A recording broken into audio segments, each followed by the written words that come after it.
नमस्कार, कल की तैयारी देख रहे हैं आप। मैं हूं आपके साथ प्रशांत पांडे और शो में आगे बढ़े उससे पहले इस वक्त की Canara bank news headlines.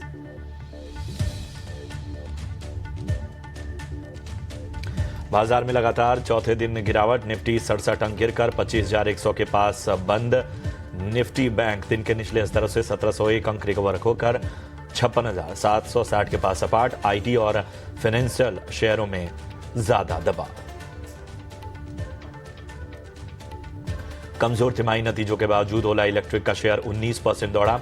Management की कमेंट्री पॉजिटिव, आगे ऑपरेटिंग कैश फ्लो पॉजिटिव रहने का अनुमान। 52 हफ्ते की ऊंचाई से फिसला इटर्नल का शेयर, करीब 3% की तेजी। मई के निचले स्तर से करीब 18% की दमदार रिकवरी। चुनिंदा फार्मा शेयरों में खरीदारी। लॉरेस लैब्स का शेयर 4.5% उछला। मैनकाइंड, टोरेंट फार्मा और ल्यूपिन में भी 2.5 से 4.5% की तेजी। रिकॉर्ड ऊंचाई से करीब 22% टूटने के बाद संभला बीएसई। शेयर में आज 4% की तेजी पर कारोबार। कैम्स करीब 1.5% ऊपर। रियल्टी शेयरों में दिखी मजबूती। शोभा ब्रिगेड और प्रेस्टीज 2 से 3% मजबूत। फीनिक्स, गोदरेज प्रॉपर्टीज और डीएलएफ में भी 1 से 1.5% की मजबूती। आईटी शेयरों पर लगातार चौथे दिन दबाव। विप्रो, इन्फोसिस और टेक महिंद्रा में 1.5 से 2% की कमजोरी। टीसीएस, एलटीआई माइंडट्री और एचसीएल टेक पर भी प्रेशर।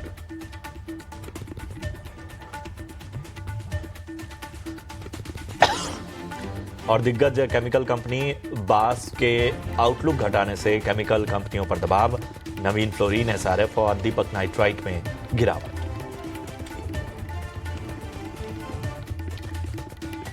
निफ्टी में आज एचसीएल टेक के नतीजे सुस्त आए और मुनाफे मार्जिन पर दबाव का अनुमान।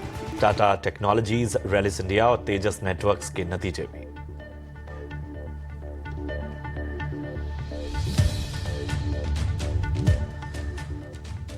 तो ये थी इस वक्त की हेडलाइंस। और चलिए शो के बारे में बता दें। इस शो में हम आज के बाजार का पूरा ब्यौरा आपके सामने रखते हैं और इस आधार पर आपकी विशेष तैयारी कराते हैं कल के बाजार की एडवांस में। यही नहीं, आप इस माफ कीजिएगा, आप इस शो में एडवांस में अपने सवाल पूछ सकते हैं। यूट्यूब पर कमेंट करके आप अपने सवाल हम तक पहुंचाइए और हम उन सवालों को अपनी चर्चा में शामिल करेंगे।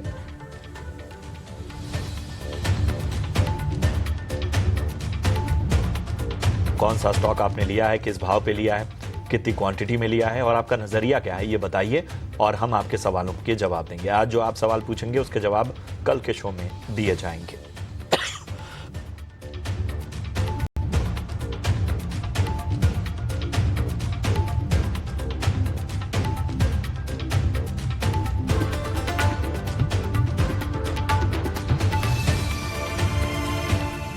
तो चलिए, ये था बाजार का पूरा ब्यौरा। तमाम जानकारी आपके सामने हमने रखी। बाजार पे एक चेक ले लेते हैं। 67 अंकों की गिरावट निफ्टी में नजर आई और 25,100 के नीचे बंद हुआ निफ्टी। बैंक निफ्टी की बात करें तो यहाँ पर सपाट कारोबार।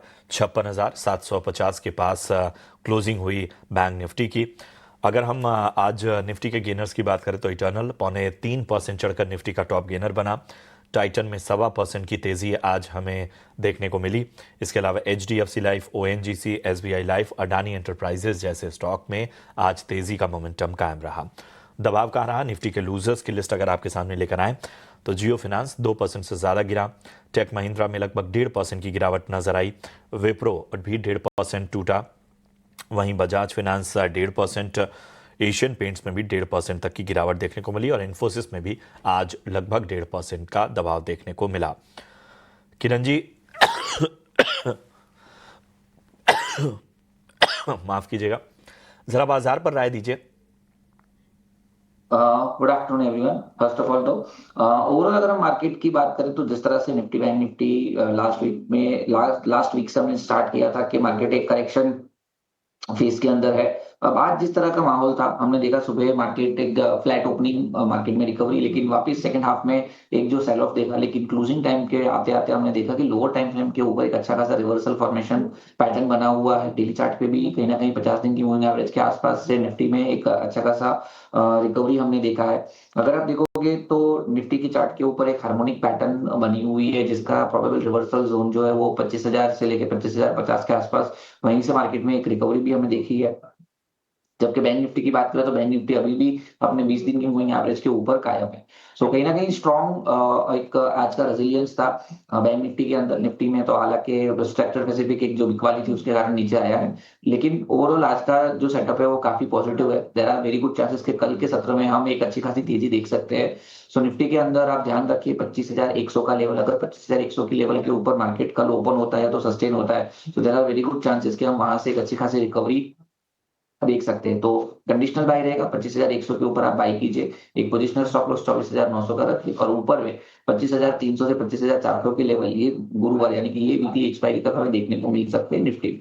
बैंक निफ्टी की बात करें, बैंक निफ्टी में 56,800 का लेवल है, वो ध्यान रखिए। अगर 56,800 का लेवल क्रॉस होता है तो there are very good chances कि बैंक निफ्टी में भी एक अच्छी खासी तेजी देख सकते हैं। सो ओवरऑल निफ्टी से ज्यादा तेजी हमें बैंक निफ्टी में लग रही है। तो अगर 56,800 क्रॉस करते ही वहां पे डेफिनेटली एक बार के लिए लॉन्ग करना चाहिए। ठीक है, तो ये है बाजार पर आपको राय मिलती हुई। चलिए अब आपके सवालों को फटाफट से शामिल करते हैं। हमारे पास पहला जो सवाल आया है यूट्यूब के ज़रिए, गार्गी का सीतापुर से। टॉरेंट फार्मा पे राय जानना चाहती हैं। 5 शेयर हैं, 1667 के भाव पे इन्होंने लिया हुआ है और फिलहाल मुनाफे में है। किरण जी, टॉरेंट फार्मा यहाँ से कैसा लगता है?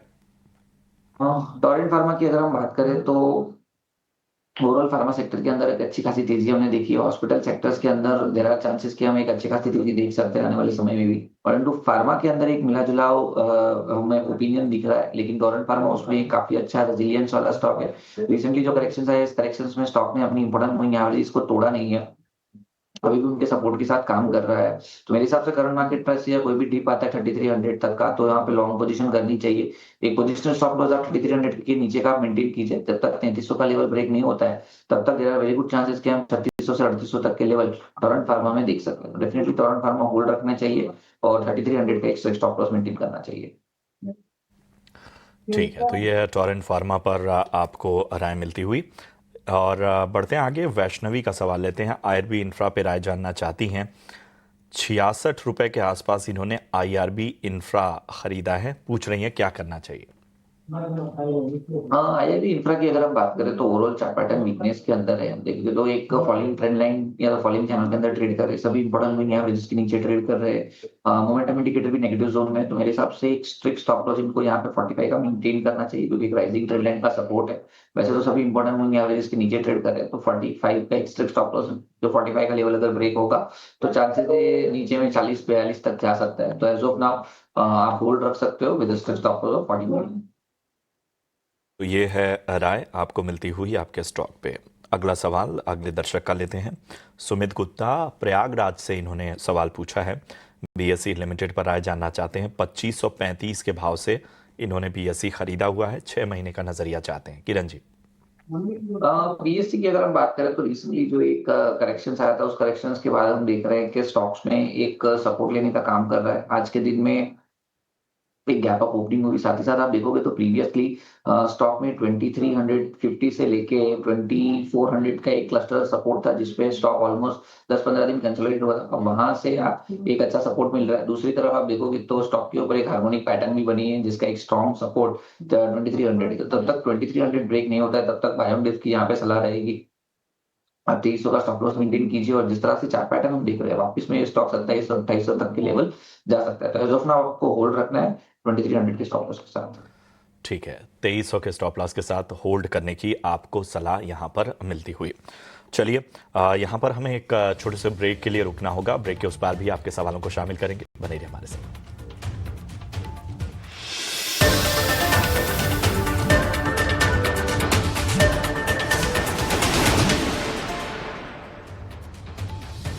रास्ता है वही वही शहर, बदले हैं नजारे या नजर। चाचा इतना सारा पानी, ट्यूबवेल, बिजली तो आती जाती है, ये सब वो अपना सूरज है ना, सब उसका कमाल है। राकेश तू कब आया अभी लाइफ से? अरे वाह ताई, पहचान गई? शहर जाके आंख का ऑपरेशन करा लिया क्या? बाहर जा मेरी जूती। मैंने यहीं अपने गांव में ही करवा लिया। वो जो सूरज है ना अपना, वो सब कर रहा है। अरे राकेश, अरे राकेश, अरे वाह छोटी, ये स्कूल में सीखा? इंटरनेट पे। इंटरनेट? हाँ, सूरज भैया है ना? कौन है ये सूरज भैया? आपको उनसे मिलना है क्या? हाँ चलो, वो रहे सूरज भैया। रोशनी का सफर दिलचस्प है। हम सूरज से सिर्फ बिजली नहीं बनाते हैं, खुशहाली को देश के कोने कोने तक भी पहुंचाते हैं। अडानी, हम करके दिखाते हैं। Anthem Biosciences Limited, one of the few Indian companies with integrated new chemical as well as new biological entity capabilities across drug discovery, development and commercial manufacturing. Now makes an initial public offering of equity shares of face value of ₹2 each. The 100% book built offer being offered in a price band of ₹540 to ₹570 per equity share. Opens July 14th, closes July 16th, 2025. For risk factors and corresponding details, refer to the red herring prospectus. Pankaj ji को बीमारी के कारण 7 बार hospital में admit होना पड़ा। Policy बाजार की team ने हर बार उनका लाखों का क्लेम अप्रूव करवाने में पूरी हेल्प की। बीमारी में हेल्थ इंश्योरेंस ही काम आएगा। पॉलिसी बाजार पर 1 करोड़ का हेल्थ इंश्योरेंस सिर्फ ₹360 महीने से शुरू।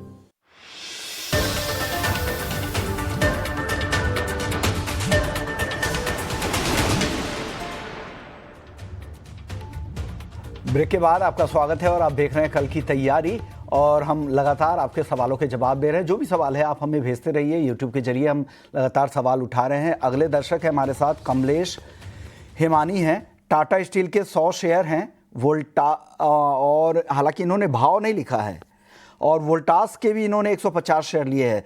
दोनों किस भाव पे खरीदा है ये इन्होंने नहीं बताया है। किरण जी बताइए, दोनों ही शेयरों पर क्या राय है, टाटा स्टील और वोल्टास? जी, टाटा स्टील की अगर हम बात करें तो कहीं ना कहीं आज हमारे प्रेफर्ड पीक में भी है। तो पहले मैं टाटा स्टील के ऊपर बात करूं तो एक डबल बॉटम पैटर्न और उसके बाद का cup and handle pattern breakout है। जब तक ये स्टॉक 155 के ऊपर है मेरे हिसाब से इनको होल्ड रखना चाहिए। जब तक ये 155 के ऊपर है तब तक चांसेस है आप 175 180 तक की रैली टाटा स्टील के अंदर देख सकते हो। दूसरा, अगर मैं वोल्टास की बात करूं तो वोल्टास में भी एक राउंडिंग बॉटम पैटर्न और एक कप एंड हैंडल पैटर्न बन रहा है। स्टॉक में 1340 का एक स्ट्रॉन्ग सपोर्ट है। अगर 1340 का लेवल ब्रेक नहीं होता है तो there are very good chances कि हम ऊपर में वापिस यहाँ 1500 तक की एक रैली देख सकते हैं। तो एज पोजिशनली अगर देखा जाए तो वोल्टास लुक्स वेरी लुक्रेटिव। तो जो भी दर्शक हमें देख रहे हैं वो नई खरीदारी भी कर सकते हैं, और जिनके पास है उनको होल्ड रखना चाहिए 1300 के स्टॉप लॉस के साथ। 1300 के स्टॉप लॉस के साथ होल्ड भी कर सकते हैं। पोजिशनल राय बनाएं, 1500 के लेवल भी वोल्टास में दिख सकता है। अगले दर्शक है हमारे साथ संजय ठाकुर हैं। इनके पास 60 शेयर है रिलायंस इंडस्ट्रीज के 1353 के भाव पर। अच्छा फायदा हो रहा है। किरण जी, इनका 3 साल का नजरिया है, प्योर इन्वेस्टर हैं, अच्छा फायदा हो रहा है, बने रहें? रिलायंस की अगर हम बात करें तो रिसेंटली एक ऑलरेडी हमने नीचे के लेवल से जो एक उछाल देखा था या तो जो एक ट्रेंड चेंज देखा था उसको ध्यान में रखते हुए डेफिनेटली इनको बने रहना चाहिए। एक जो बेसिकली आप रिलायंस का चार्ट देखोगे तो 1440 1450 का रेजिस्टेंस था, now it will act as support. साथ ही साथ 50 दिन की मूविंग एवरेज भी 1450 के आसपास है। तो मेरे हिसाब से कोई भी गिरावट आती है तो 1450 से लेके 1480 तक आप एक्यूमुलेट कर सकते हो। आप जिनके पास है वो डेफिनेटली होल्ड रखें। एक स्ट्रिक्ट स्टॉप लॉस हमें 1400 का मेंटेन करना है, और ओवरऑल जिस तरह के चार्ट पैटर्न है वापस हम ऊपर में 1550 1580 तक के लेवल एक्सपेक्ट कर सकते हैं। और अगर जैसे ही 1550 का लेवल क्रॉस होता है इसमें भी 1600 तक की रैली भी आ सकती है। तो डेफिनेटली मेरे हिसाब से होल्ड रखना चाहिए। करने की सलाह 1550 पहला टारगेट है। अगर वो क्रॉस करता है ये स्टॉक तो 1580 1600 के ऊपर के लेवल भी दिख सकते हैं। तो होल्ड करने की सलाह रिलायंस इंडस्ट्रीज। अगले दर्शक हमारे साथ अभिनव दुबे हैं रांची से। इनके पास गार्डन रिच के 100 शेयर है, 3050 के भाव पर है। अभी भाव है 2700 रुपए के नीचे का। किरण जी, क्या करना चाहिए? नुकसान हो रहा है इनको, बने रहें गार्डन रिच? गार्डन रिच की अगर हम बात करें जीआरएससी की तो रिसेंटली हमने देखा था कि जो अच्छा खासा रिकवरी नीचे के लेवल से है वहां से एक प्रॉफिट बुकिंग चालू हुआ है। अभी जो रिकवरी आया था वो करंट ब्रेकआउट लेवल जो था वो करंट लेवल ये 2600 से लेके 2690 यानी कि 100 रुपए का जो रेंज था ये उसका प्रीवियस ऑल टाइम हाई था। स्टॉक में काफी कंसोलिडेशन है, उसके बाद का एक स्टीप करेक्शन, उस स्टीप करेक्शन से जो ब्रेकआउट आया वापस हमने देखा कि उस लेवल को उसने रैपिडली वॉल्यूम के साथ ब्रेकआउट करके ऊपर में 3400 के तक के हाई बनाए थे। उसके बाद अब हम देख रहे हैं कि एक हार्मोनिक पैटर्न बन रहा है, साथ ही साथ 2650 2700 का एक स्ट्रॉन्ग लेवल है। मेरे हिसाब से बने रहना चाहिए। जो दर्शक हमें देख रहे हैं उनको भी अगर नई खरीदारी करनी है तो डेफिनेटली यहाँ से कर सकते हैं। एक पोजिशनल स्टॉप लॉस जो है वो आप 2500 के नीचे का मेंटेन कीजिए। अगर 2500 का लेवल ब्रेक नहीं होता है तो जीआरएससी में डेफिनेटली यहाँ से एक अच्छी खासी एक अपस्विंग हम एक्सपेक्ट कर सकते हैं। ओके, अगले दर्शक है गोविंद हैं पुणे से। इनके पास 18 शेयर हैं CDSL के, 1720 के भाव पे खरीदा है। करेंट मार्केट प्राइस है 1677 रुपए का। मामूली नुकसान है, क्या करना चाहिए किरण जी इनको CDSL? CDSL की अगर हम बात करें तो ओवरऑल जिस तरह से चार्ट पैटर्न हम यहाँ देख रहे हैं, कप एंड हैंडल पैटर्न का ब्रेकआउट है, उसके बाद लगातार वापस इसमें हम सेलिंग देख रहे हैं। स्टॉक ने अपनी 20 डेज मूविंग एवरेज को ब्रेक कर रखा है, लेकिन अगर आप देखोगे तो 1630 के पास डबल बॉटम पैटर्न है, साथ ही साथ 50 दिन की मूविंग एवरेज भी है। तो कहीं ना कहीं हमें लग रहा है कि 1600 का एक स्ट्रॉन्ग लेवल है। जब तक वो ब्रेक नहीं करेगा तब तक मेरे हिसाब से जिनके पास है उनको होल्ड रखना चाहिए। नई खरीदारी की तो सलाह नहीं, लेकिन जिनके पास है उनको 1600 के स्टॉप लॉस के साथ होल्ड रखना चाहिए। ओके, 1600 के स्टॉप लॉस के साथ होल्ड करने की सलाह किरण जी की CDSL में। अगले दर्शक हमारे साथ मोहम्मद इलियास हैं सीकर से। इनके पास 20 स्टॉक है आरती इंडस्ट्रीज के 820 रुपए के भाव पर। फिलहाल भाव है 443 रुपए 65 पैसे के आसपास का, यानी इनको नुकसान 7500 रुपए से ज्यादा का हो रहा है। किरण जी क्या करना चाहिए इनको? आरती इंडस्ट्री की बात करें तो काफी लंबे समय से स्टॉक जो है वो एक अंडर परफॉर्म कैटेगरी के अंदर है। रिसेंटली एक राउंडिंग बॉटम पैटर्न ब्रेकआउट आया, लेकिन ऊपर में वापस 494 के आसपास टिक नहीं पाया, वहां से स्टॉक में गिरावट चालू हुई। अब यहाँ पे एक जो स्ट्रॉन्ग सपोर्ट है वो 430 या तो 420 का, अगर वो लेवल ब्रेक होता है तो वापस ये स्टॉक नीचे में 350 तक जा सकते हैं। तो मेरे हिसाब से 420 के स्ट्रिक्ट स्टॉप लॉस के साथ ही इनको होल्ड रखना चाहिए। अगर 420 का लेवल क्रॉस होता है तो मेरे हिसाब से एक बार के लिए लॉस बुक करके एग्जिट कर लेना चाहिए। तो 420 का लेवल अहम है आरती इंडस्ट्रीज के लिए, ऐसा किरण जी को लगता है। अगर ये जब तक होल्ड करता है तब तक इस SL के साथ बने रहें। अगर इसको तोड़ के शेयर नीचे जाता है तो निकल जाए, यहाँ से फर्दर डाउन साइड मुमकिन है, ये कहना है किरण जी का। चलिए वक्त है अब हमारी खास सेगमेंट का, VIP शेयर का।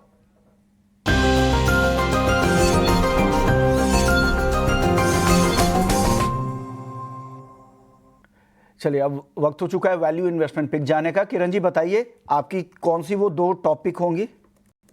सो ओवरऑल ओपनिंग स्टांस में हमने डिस्कस किया था कि बैंक निफ्टी पे कहीं ना कहीं हम एक्स्ट्रा ऑर्डिनरी बुलिश है, तो बैंकिंग स्टॉक से हमारा पहला प्रेफर पिक रहेगा एक्सिस बैंक। एक्सिस बैंक का अगर आप चार्ट देखोगे तो फ्राइडे के दिन और आज के दोनों के दिन हमने देखा कि मार्केट के ट्रेंड के खिलाफ ये एक high top high bottom pattern के अंदर है। मल्टीपल सपोर्ट हम देख रहे हैं 1150 1130 के आसपास है। सो करंट मार्केट प्राइस 1170 के आसपास है, हम लॉन्ग करके जाएंगे। 1195 का हमारा टारगेट रहेगा and 1154 as a stop loss हमें मेंटेन करना है। तो एक्सिस हमारा पहला कॉल रहेगा। दूसरा जो हमने डिस्कस किया टाटा स्टील का भी आप चार्ट देखो तो असेंडिंग ट्रायंगल पैटर्न यहाँ पे ब्रेकआउट देखने को मिल रहा है, साथ ही साथ कप एंड हैंडल पैटर्न भी है, अपना ब्रेकआउट रीटेस्ट कर रहा है। स्टॉक सभी इंपॉर्टेंट मूविंग एवरेज के ऊपर ट्रेड कर रहा है। 160 के आसपास की क्लोजिंग है, लॉन्ग करके जाएंगे। 1 से 2 दिन में 170 तक की ऊपर में लेवल हम एक्सपेक्ट कर सकते हैं, और जो स्टॉप लॉस हमें मेंटेन करना है वो 155 का स्टॉप लॉस मेंटेन करना है। तो Tata steel and axis bank हमारी तरफ से लॉन्ग कॉल। ओके, तो एक्सिस बैंक और टाटा स्टील 2 यहाँ पे टॉपिक आपकी तरफ से दी गई है। 1195 का टारगेट है एक्सिस का, 1154 का ऐसे लगाएं। टाटा स्टील 170 का टारगेट, 154 का स्टॉप लॉस लगाना है। किरण जी जाने से पहले आपका डिस्क्लेमर चाहेंगे, जितने भी स्टॉक्स पे आपने राय दी है इससे जुड़े हुए क्या डिस्क्लेमर हैं सर? जो भी स्टॉक और स्ट्रेटेजी हम डिस्कस करते हैं उसमें मेरी या मेरी फैमिली का कोई भी होल्डिंग नहीं। डेफिनेटली हमारे क्लाइंट या तो एसोसिएट का हो सकता है। तो जो भी दर्शक हमें देख रहे हैं वो अपने फाइनेंशियल कंसल्टेंट को कंसल्ट करके ही मार्केट में इन्वेस्टमेंट या तो ट्रेडिंग करें। Thank you for inviting us. Okay, शुक्रिया सर, आपने वक्त निकाला और अपनी रिसर्च से हमारे दर्शकों को गाइड किया कि उन्हें क्या करना है। चलिए कल की तैयारी को यहीं समेटेंगे, लेकिन बाकी खबरों के लिए आप बने रहिए हमारे साथ।